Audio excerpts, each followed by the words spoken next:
தெய்வ திரு சீராளர் நினைவு கல்வி அதிகார அறக்கட்டளை ஸ்மீட் ஃபவுண்டேஷன் கடலூர் மாவட்டத்தின் கிராமங்கள் தோறும் ஜெய்பீம் இரவு பாடசாலைகளை அமைத்து தொடர்ந்து ஜெய்பீம் இரவு பாடசாலை மாணவர்களுக்கு கல்வி உதவிகளை வழங்கி வருகிறது. அந்த வகையில் இந்த 2023-24 ஆண்டு கல்வியாண்டில் வடலூர் அருகே உள்ள சேராக்குப்பம் 24வது வார்டு கிராமத்தில் இயங்கும் மாணவர்களுக்கு இந்த கல்வி உதவிகளை வழங்குவதிலே மிகுந்த மகிழ்ச்சி அடைகின்றோம். பல்வேறு இடர்பாடுகளுக்கு இடையில் தொடர்ந்து நமது ஸ்மீட் ஃபவுண்டேஷன் மாணவர்களுடைய கல்வி வாழ்வாதாரத்தை மீட்டெடுக்கும் நோக்கில் தொடர்ந்து இயங்கி வருகிறது. எங்களுடைய நோக்கமெல்லாம் இறுதி நிலையான மாணவர்கள் தொடர்ந்து கல்வி அறிவு பெற்று புரட்சியாளர் அம்பேத்கரை போன்று தலை சிறந்த கல்வியாளர்களாக மகத்தான ஒரு மானுட இயலை இந்த விழிப்புணர்வை சமூகத்திலே கட்டமைக்க வேண்டும் என்கின்ற ஒரு அடிப்படை நோக்கத்தை மையமாக வைத்து இயங்கி வருகிறது. அன்பார்ந்த மாணவ செல்வங்களே, இந்த 24ஆம் கல்வி ஆண்டில் தொடர்ந்து நீங்கள் பள்ளி செல்ல வேண்டும். புரட்சியாளர் அம்பேத்கரை போன்று நீங்கள் ஒவ்வொருவரும் இடைநிறுத்தமில்லா கல்வியினை மேற்கொண்டு தலை சிறந்த கல்வியாளர்களாக உருவாக வேண்டும். அதற்காக தொடர்ந்து நமது ஸ்மீட் ஃபவுண்டேஷன் உங்களின் கல்விக்கு உறுதுணையாக உற்ற துணையாக ஒரு அரவணைப்போடு தொடர்ந்து இயங்கும். ஒவ்வொருவரும் தொடர்ந்து பள்ளி செல்ல வேண்டும். எத்தகைய காரணத்தை கொண்டும் இடைநிறுத்தத்தை மேற்கொள்ளக்கூடாது. இடைநிறுத்தம்னா இதை பாதியிலே ஸ்கூல் போகாமல் நின்றுட்டு ட்ராப் அவுட் ஆகி நின்றுட்டு வீட்டிலே இருந்தால் நம்மளுடைய வாழ்வாதாரம் பாதிக்கப்படும். வாழ்வாதாரம் என்னது? நமக்கு இருக்கிற ஒரே ஒரு வாழ்வாதாரம் என்ன அப்படின்னா படிப்பு மட்டும்தான். சரியா?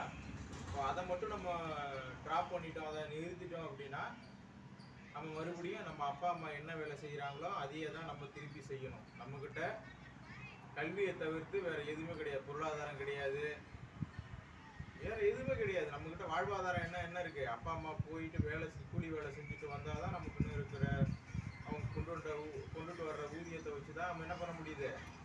சாப்பிட்றோம். நமக்குன்னு எந்த பொருளாதார பின்புலமும் கிடையாது. நம்ம பாட்டன் பூட்டன் முப்பாட்டன் யாரும் பெரிய சொத்து சொகத்தை நமக்காக எந்த இதையும் சேர்த்து வச்சுட்டு போகல. நம்மக்கிட்ட இருக்க ஒரே ஒரு ஆயுதம் என்ன அப்படின்னா, நல்லா படித்தா நல்ல வேலைக்கு போகலாம். நல்ல வேலைக்கு போனால் நல்ல மற்றவனால மரியாதையாக கௌரவமாக நடத்தப்படுவோம்.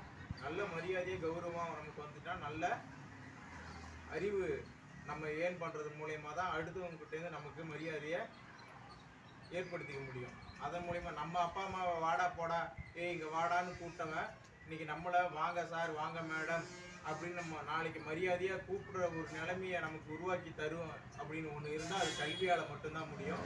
அதனால தான் நான் சொல்கிறேன், திரும்ப திரும்ப படிக்கணும். பாதியிலேயே நம்ம நின்றுடக்கூடாது. நின்றுட்டா என்ன பண்ண முடியும்? நம்ம அப்பா அம்மா விட கொத்தனாரா சித்தாளா கூலி வேலைக்கு தான் போகணும். அதுக்காக தான் நீங்கள் என்ன பண்ணணும்? தொடர்ந்து படிக்கணும். தொடர்ந்து படித்து புரட்சியாளர் அம்பேத்கரை போல் நல்ல மிகப்பெரிய ஒரு கல்வியாளராக வரணும். சார் எங்களுக்கு வீட்டில் கஷ்டமாக இருக்குது, என்னால் பள்ளிக்கூடம் படிக்க முடியாதுன்ற அந்த வார்த்தையை நமக்கு வரக்கூடாது. அம்பேத்கர் அவர் படிக்கிற காலத்தில் அவருக்கு சாப்பாட்டுக்கே வழி இல்லை. அவர் அவ்வளோ நெருக்கடியிலிருந்து படித்தார். அவரோட கம்பேர் பண்ணும்போது நமக்குலாம் இருக்கிறதுலாம் மிகப்பெரிய ஒரு கஷ்டமே கிடையாது. இப்போ அதுக்கெல்லாம் வழிகாட்டுதல் பண்ணுறதா நம்மளை போன்றவர்கள் இருக்கும். அதுக்காக என்ன பண்ணோம்? எக்காரண காரணமாக பள்ளிக்கூடத்தில் நிறுத்தவே கூடாது. கஷ்டப்பட்டு படித்தோம் அப்படின்னா, தொடர்ந்து கல்வியில் கவனம் செலுத்தினா நாளைக்கு நீ தான் இந்த நாட்டை ஆளப்புற மிகப்பெரிய அதிகாரி. என்ன அதிகாரி? அதிகாரம்னா என்னது? நீ ஒரு டிகிரியை முடிச்சுட்டு ஒரு இடத்துல போய் உட்கார்றதே அதிகாரம் தான். ஒரு பிஓவாவோ, ஒரு தாசில்தாராவோ, ஒரு கலெக்டராகவோ, ஒரு இன்ஜினியராகவோ, ஒரு சப் இன்ஸ்பெக்டராகவோ, ஒரு இன்ஸ்பெக்டராகவோ, எல்லாமே சரி, ஒரு வழக்கறிஞராகவோ, ஒரு பேராசிரியராகவோ நீ படிச்சுட்டு மேலே வந்தால் தான் இந்த இடத்துல நீ போய் உட்கார முடியும். இந்த இடத்துல நீ மேலே போய் உட்காந்தா உன்னை யாரும் வாடா போடா அப்படின்னு யாரும் சொல்ல போகிறது கிடையாது.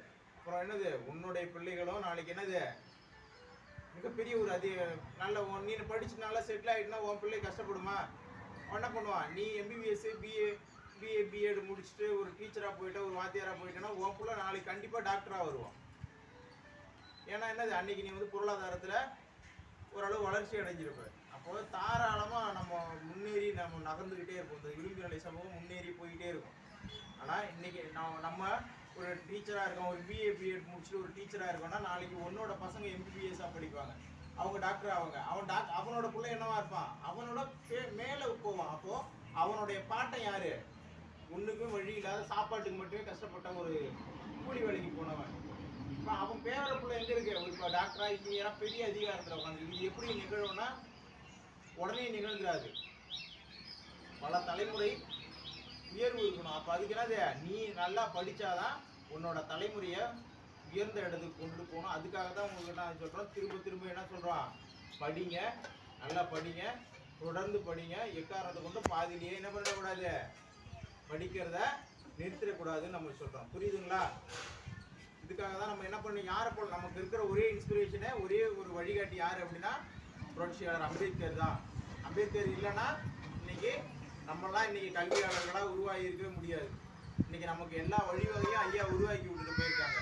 நமக்கு இருக்கிற ஒரே ஒரு என்ன வேணும், நல்லா படிக்கணுன்ற ஒரு எண்ணம் இருந்தால் மட்டும் போதும்.